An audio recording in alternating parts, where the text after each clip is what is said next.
뿅! 어서오세요. 출퇴근할 때 듣는 초단편 시리즈 마흐푸주의 포로 읽어볼게요.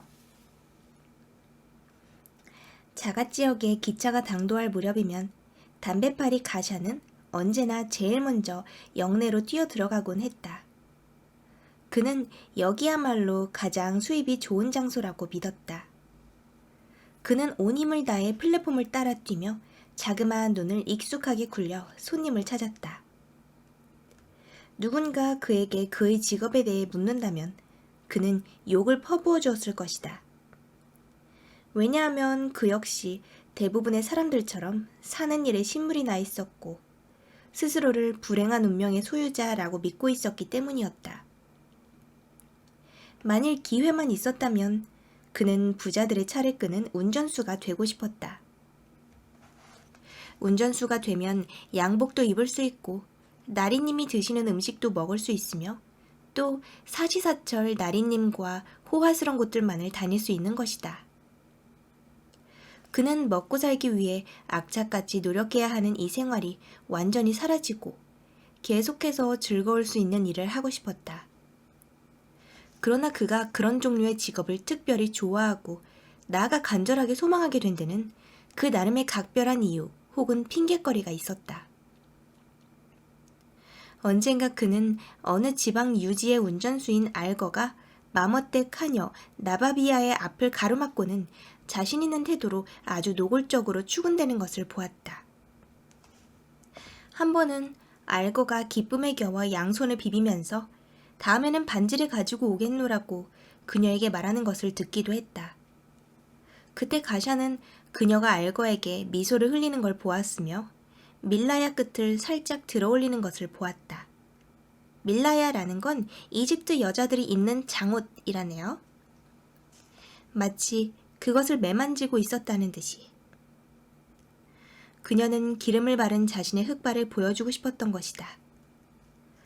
이것을 본 가샤의 마음은 불붙기 시작했다.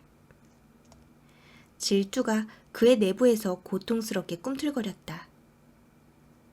그녀의 검은 눈동자는 그에게 모든 고통과 괴로움을 안겨주었다. 그는 그녀의 뒤를 몇 발자국 따라가 보기도 했고 몇 번인가는 그녀가 혼자 걷고 있을 때 그녀 앞에 나서보려고 했었다. 드디어 골목길에서 그녀와 단둘이 마주칠 기회가 생기자 그는 알거가 말했던 대로 자신도 반지를 가져오겠노라고 말했다. 그러나 그녀는 상을 찌푸리며 획 돌아섰다. 남학신이나 가져온다면 모를까? 그녀는 지극히 경멸스럽다는 투로 이 말을 반복하는 것이었다. 그는 마치 낙타 등처럼 생긴 자신의 큼지막한 발과 더러운 갈라비아라는 건 이집트 남자들이 입는 헐렁한 겉옷이라네요. 먼지투성이에 머리수건 등을 훑어보았다. 이것이 바로 내가 이토록 비참한 이유로구나. 이것이 바로 나의 별이 다른 데로 마음이 기운 이유로구나. 그는 자신이 그토록 원하는 직업을 가진 알거가 부러웠다. 그러나 이런 욕망에도 불구하고 그는 결코 자신의 일을 중단하지 않았다. 그의 꿈을 그저 꿈속에서나 이루어 볼 뿐 그는 자신의 일에 더욱 악착같이 매달렸다. 그날 오후 그는 담뱃갑을 들고 역으로 나가 기차를 기다렸다. 지평선을 바라보고 있으려니까 기차가 저 멀리서 자신이 내뿜는 연기 탓에 구름의 모양을 하고서 달려오는 게 보였다. 점점 가까워질수록 기차의 모습은 더욱 또렷이 보였다. 기차 소리가 점점 요란해지더니 드디어 기차는 정차하였다. 가샤는 사람들로 가득 찬 객차 쪽으로 서둘러 달려갔다. 그러나 놀랍게도 입구에는 무장한 경비병이 있었으며 창가에는 멍하고 시리에 찬 낯선 얼굴들이 있었다. 사람들은 곧 이 기차에 대해 알게 되었는데 기차에는 이번 전쟁에서 생포된 수많은 이탈리아 병사들이 타고 있으며 그들은 지금 수용 막사로 이송 중이라고 했다. 가샤는 먼지를 뒤집어 쓴 이들의 얼굴을 훑어보자 당황한 나머지 우뚝 서버렸다. 그는 마치 거절을 당한 느낌이었다. 왜냐하면 절망과 빈곤을 드러내는 저 창백한 얼굴의 사람들에겐 담배에 대한 욕구를 충족시킬 만한 능력이 없을 것이기 때문이었다. 그는 그들이 눈으로 자신의 담뱃갑을 탐욕스럽게 먹어치우고 있는 걸 눈치채고는 조소하는 태도로 노려보았다. 그가 뒤돌아 오던 길로 되돌아가려는 순간 누군가가 유럽 악센트가 섞인 아랍어로 "어이, 담배!" 하고 불렀다.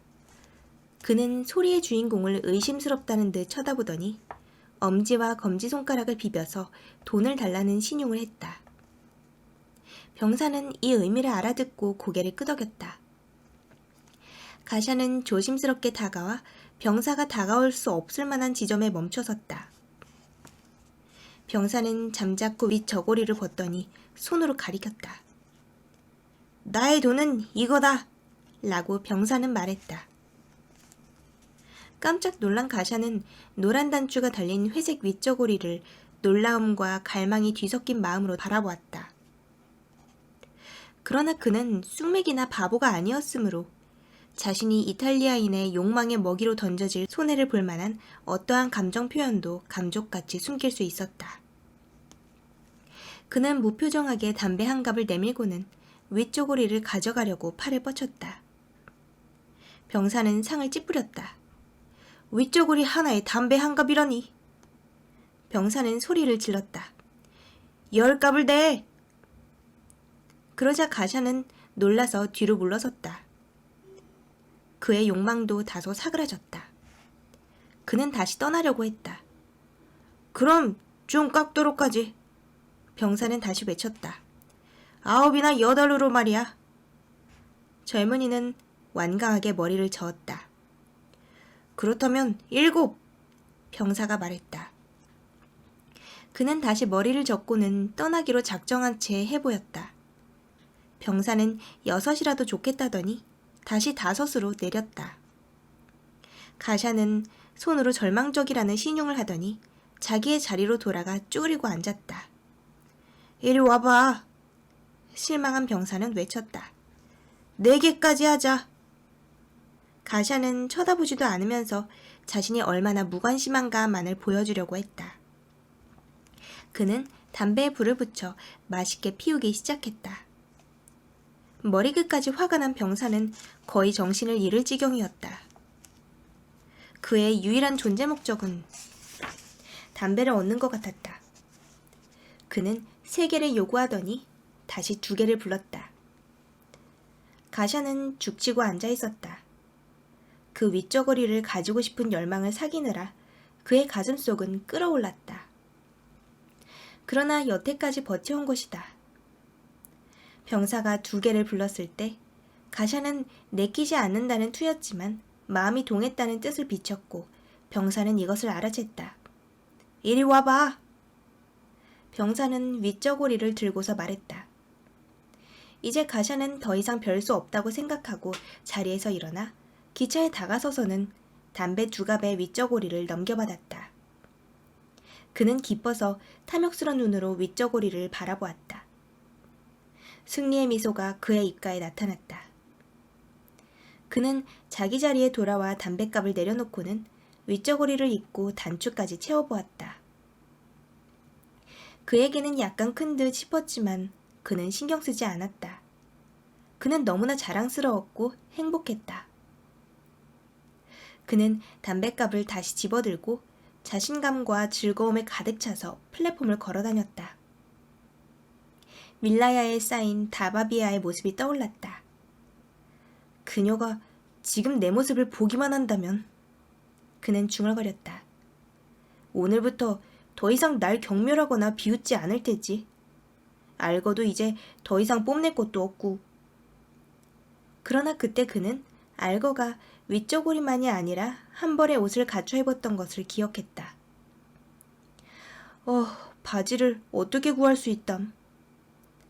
그는 잠시 생각에 잠기더니 창가에 기대서 밖을 내다보고 있는 포로의 얼굴들을 쳐다보았다. 그의 가슴 속에 다시 한번 욕망이 솟아올랐다. 그의 마음은 평온해지는 듯 했으나 다시 열망에 휩싸였다. 그는 열차에 다가가 담배요 담배! 바지 한 벌에 한 갑요! 라고 뻔뻔스럽게 외쳤다. 2번인가 3번 이렇게 외치고 나자 그는 병사들이 자신의 말뜻을 이해하지 못한다는 걸 알아챘다. 그래서 그는 자신이 입고 있던 윗 저고리를 가리키며 그것이 담배 한 갑의 값이라는 신용을 해보였다. 이 동작은 곧 효과를 보았다. 한 병사가 한순간도 지체함이 없이 윗저고리를 벗으려고 했다. 가샤는 그에게 쏜살같이 달려가 행동을 멈추게 했다. 그는 자신이 원하는 바가 바지라는 걸 보이기 위해 그들의 바지를 가리켰다. 병사는 아무래도 상관없다는 듯 어깨를 으쓱거렸다. 병사는 바지를 벗어주었고 거래는 끝났다. 가샤는 정신을 잃을 정도로 기쁨을 느끼며 바지를 움켜잡았다. 그는 자신의 자리로 돌아와 바지를 입었다. 1분도 못 되어서 그는 완벽하게 이탈리아 병사가 되었다. 더 이상 빠진 건 없을까? 포로들이 타르부쉬로 머리를 감싸지 않았다는 게 매우 불만스러웠으나 그 대신 신을 신고 있었다. 타르부쉬는 뭐냐면요, 검은 술이 달린 붉은색의 터키 모자래요. 그는 신발도 가짐으로써 자신의 삶을 망가뜨리고 있는 바로 그 알거와 동등해지고 싶었다. 다시 한번 그는 담뱃갑을 들고 열차로 다가갔다. 담배요! 그는 외쳤다. 신발 몇 켤레에 담배 한 갑이요. 그는 지난번처럼 신용을 해보였고 곧 병사들은 그의 뜻을 이해했다. 그러나 그가 손님을 찾기도 전에 열차의 출발을 알리는 호각 소리가 났다. 그러자 경비병을 포함하여 모두가 술렁거렸다. 역에는 어둠이 조금씩 깔리기 시작했고 밤새들이 날기 시작했다. 가샤의 눈에는 슬픔으로 인한 분노의 빛이 떠올랐고 깊이 상심한 그는 그곳에 우두커니 서버렸다. 열차가 움직이는 순간 앞차량의 경비병 하나가 그를 가리켰다. 그는 지독히 화가 나서 영어로, 다음에는 이탈리아어로 소리쳤다. 즉각 열차에 올라타! 죄수 너 말이야! 가샤는 그 말을 이해하지 못했고 다만 자신의 우울한 감정을 발산하고 싶었다. 그래서 그는 경비병의 행동을 흉내내며 비웃어 주었다. 그는 경비병이 저렇게 멀리 있으므로 자기를 잡으러 오지는 못할 것이라고 믿었다. 기차의 속도가 점점 빨라지자 경비병은 다시 외쳤다.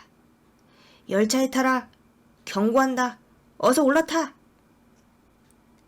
가샤는 조소하는 표시로 입을 꽉 다물고는 등을 돌렸다. 그는 자리를 뜨려고 했다. 경비병은 상대방을 위협하는 듯 주먹을 불끈 쥐어 보였다. 그러더니 그 바보 같은 젊은이를 향해 총을 겨누고 쏘았다.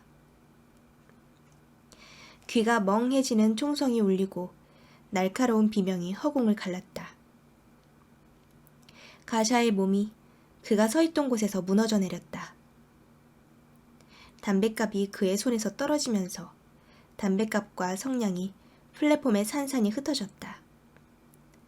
고꾸라진 채 누워있는 주검과 함께. 여기까지 포로였어요. 마흐푸주는요, 아랍 문화권에서는 최초로 노벨문학상을 수상한 이집트의 대표적 소설가 나집 마흐푸즈라네요. 40년이 넘는 작가 생활 동안 20여 권의 장편과 10여 권의 단편집 및 희곡집 그리고 30여 편의 영화 대본을 발표했다고 하네요. 간결한 문어체의 아랍 표준어를 창조적으로 구사하여 아랍 문학의 수준을 끌어올렸으며 뿌리 뽑힌 자들의 삶을 생생히 그려냄으로써 아랍 문화권의 정신적 영웅으로 추앙받고 있다네요. 잉님인 반 여러분, 다음 시간에 만나요. 안녕! 스슥!